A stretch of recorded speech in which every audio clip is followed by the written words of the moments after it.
welcome to this video on financing a local to global strategy. My name is Winifred Soribe and I'm currently finalizing a PhD in Entrepreneurial Finance at the University of Bedfordshire in the UK. Prior to that, I gained a BSc in Economics in 2012 and then switched disciplines to accounting, where I qualified as a chartered accountant with the Association of Chartered Certified Accountants in 2016. Afterwards, I progressed to do a Master's in Accounting and Business Finance, which I completed in 2018. So as you can see, accounting and finance is very much my area. In addition to that, I've worked in several continents, in Africa, in Europe, and the Americas. I also mentor entrepreneurs within Nasdaq's Mentor Makers and founders and mentors here in the UK. Some of you might be asking, the US is a large country. My revenues are okay. Why should I think about going and selling outside US? And if you ask that question, I can give you an answer. Asia Pacific markets, for example, represent 3.2 billion middle-class consumers. So that's a market that can be tapped for its potential.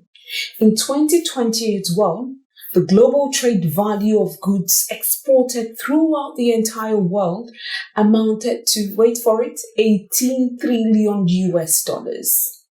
And so the question to ask yourself is, are entrepreneurs getting their fair share of this large, juicy cake? And unfortunately, the answer is no. According to a 2017 OECD study, entrepreneurs are underrepresented in global trade due to certain reasons, some of which are economies of scale, financing, and regulations. But now, as entrepreneurship begins to take front stage globally, we must think about how entrepreneurs can benefit from global trade and also contribute to global trade. So, as you decide to go global, we're going to look at certain factors to consider. We're going to look at regulations firstly. We're not going to spend too much time on this because Safira covers this extensively in her 10-part series titled From Local to Global. We're only concerned with what are the key institutions to be aware of when exporting from the US. We're also going to look at import and export duties and tariffs. And how do we know what rates will be charged for certain goods? And why is this important? Because you need to be able to know these things so that you can factor them into your prices and make sure that you're covering all the relevant costs. We'll now also look at exchange rates risk. And obviously with exchange rates, we all know that currency fluctuates. And we want to make sure that we're not exposing ourselves to too much fluctuations. And even if we are, how do we manage these exposures? What can we use to protect ourselves from these fluctuations? Finally, we'll now look at financial management itself. We'll look at ways of receiving money and ways of paying for your supplies. We'll look at several techniques here, and hopefully, by the time we've looked at these 4 factors, you're a bit aware of things that need to be considered when going global.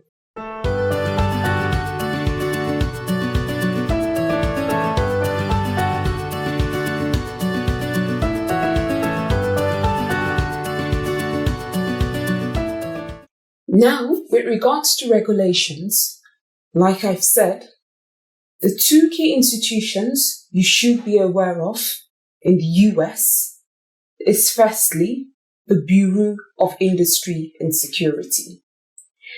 And this bureau administers the Export Administration's Regulations, EAR. And these regulations focus on products that have a military or dual military and civilian use. Now, your responsibility here as an exporter if you are into these types of goods or services, is to assess whether your product is on the Commerce Control List and if it has an Export Control Classification Number or ECCN. If your product is on the Commerce Control List, then you need to provide more information as to where it's going, who is it going to, and what is it going to be used for. And this would help them determine whether you need a license or not. And even if you need a license, that's really not a problem because the license is free and you'll be provided support on how to apply for this license. Now, if your product is not on the Commerce Control List, hooray! It's more likely to be classified as EAR 1999 and you wouldn't need any license, and so that's a bit easy. The second main agency regulating exports is the US State Department. And it does this under the International Trading Arms or ITA program. And what it does, it regulates import and exports of services created and modified for military purposes. Exporters within this field must check the US munitions list to determine if their product or service requires ITA licensing. So far, we've seen that the products which really attract a lot of regulations are products that have a military or dual military and civilian use. So if you're not really operating within those fields, you should be looking at your FDA laws, if you're into that, food and drugs, or you should also be looking at other local legislations or regulations that may affect your business.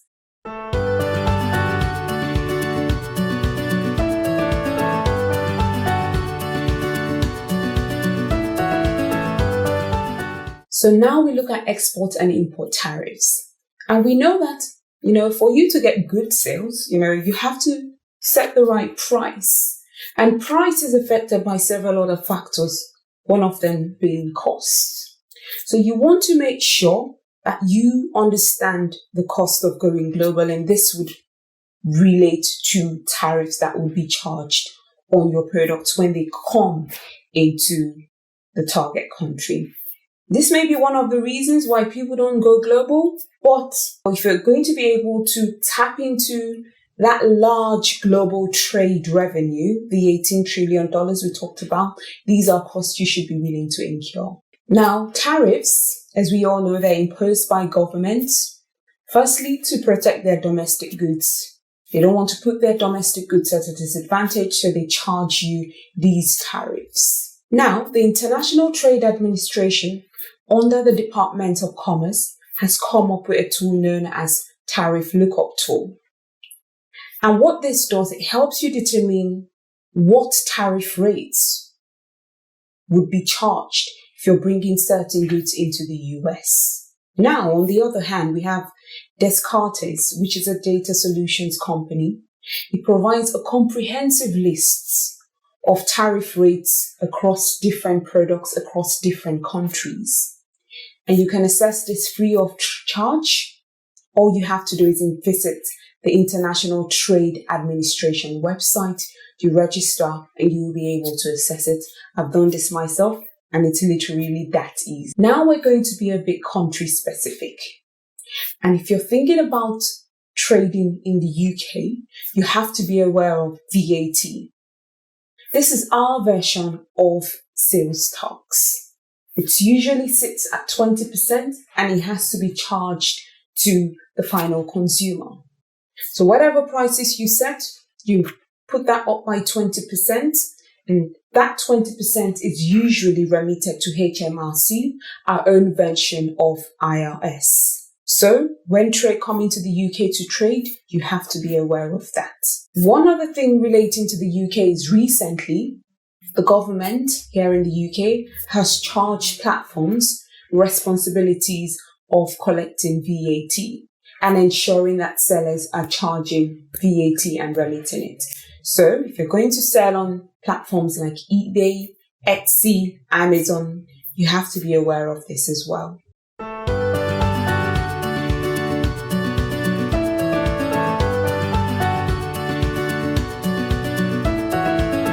We now look at exchange rates. And so far, we've seen regulators in the US briefly. We've looked at tariffs, how it works, and where you can find the relevant rates for your industry and for the products that you are trading in. We're now going to look at exchange rates, and this is one of the mechanisms that facilitates global trade. You are in the US, I am in the UK. I want to receive pounds, you want to receive dollars. There would have to be an exchange rate. And so, as we talk about this, you have to be aware of how fluctuations in currency can either affect you negatively or positively. And either ways, how to protect yourself against exposure to these risks. As an exporter, we're hoping that the dollar stays moderate and not too high. An illustration of this can make things a bit clearer. If we made a sale on the 1st of August, and we're expecting 10,000 euros. In observing fluctuations, we noticed that on the 23rd of August, exchange rates sat at $1 to 0.8 euros. And on the 26th of August, it sat at $1 to 0.85 euros. What we can see happening here is that $10,000 euros, which was supposed to be $12,500, has now reduced to $11,765, thus resulting in a loss of $735. And to a small business, that's a lot of money. So that's one risk often referred to as transaction risk. Some of you might be saying, that's a common risk. How do I protect myself against that kind of risk? How can I minimize it as well? We'll be looking at some techniques that can be used to minimize it. But before we look at these techniques, we have to learn a few terminologies first. The first one being spot rate. What is spot rate? Spot rate is the rate available if buying or selling a currency immediately. Today's rate. Now, the next terminology is spread. We know that one common saying is that the dealer always wins.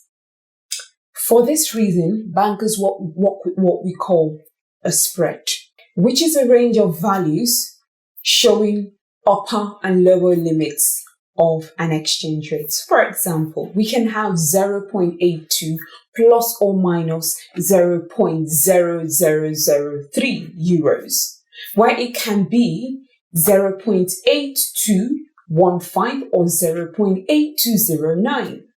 I'd like to ask you to pause for a minute and ask yourself, what rate would the bank buy my 10,000 euros at? And what rate should they sell to me at? If you've thought about this, hopefully you've come to the conclusion that the bank will buy from you at 0.8215 euros and sell to you at 0.8209 euros. And this explains why there are usually two different rates, which enables banks to make a profit. So things like this are deliberately set. So having looked at these two terminologies, spot rate and spread, we're going to look at how to manage exchange rate risks. We're going to look at forward contracts. Forward contracts is also known as over-the-counter contracts. And what it does, it helps you lock future foreign revenues and expenses at today's exchange rate. And this contract can be valid for up to 12 months. This helps exporters and importers hedge themselves against movements in currencies. You may say to yourself now, that sounds nice, how does it work? We'd use an example.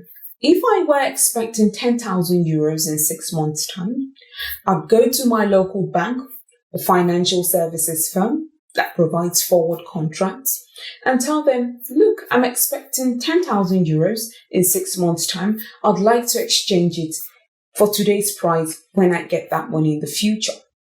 A contract will be drawn up for this that states what exchange rate the money would be exchanged for when it's received in the future, and that would be documented and signed. They would usually ask you for a deposit or a fee, but these things would be normal, with regards to how you're trying to protect yourself. Some simpler technique may be leading. And what leading does is centers around prompt collection of monies being owed to you. So what you want to do is find ways to get your money in quicker. You may offer your international customers early settlement discounts so that they pay you quickly, or you may design receivables policies that help you get your money quicker. Because remember, the longer you expose yourself to exchange rate fluctuations, the more likely that you might be affected adversely or positively. So you want to be aware of that. You are trying to minimize your window and reduce the time that you expose yourself. We look at the third technique, lagging. And lagging relates to delaying your conversion to dollars and matching it against future costs incurred in euros. For example, we've earned 10,000 euros, and we know that in 3 months' time, we're going to have to settle an expense of 9,000 euros. What we do is we leave the euros, the 10,000 euros in our European bank account, so that in 3 months' time, it's netted against the cost that we've incurred. So that way, we don't have to move monies across borders and expose ourselves to these fluctuations.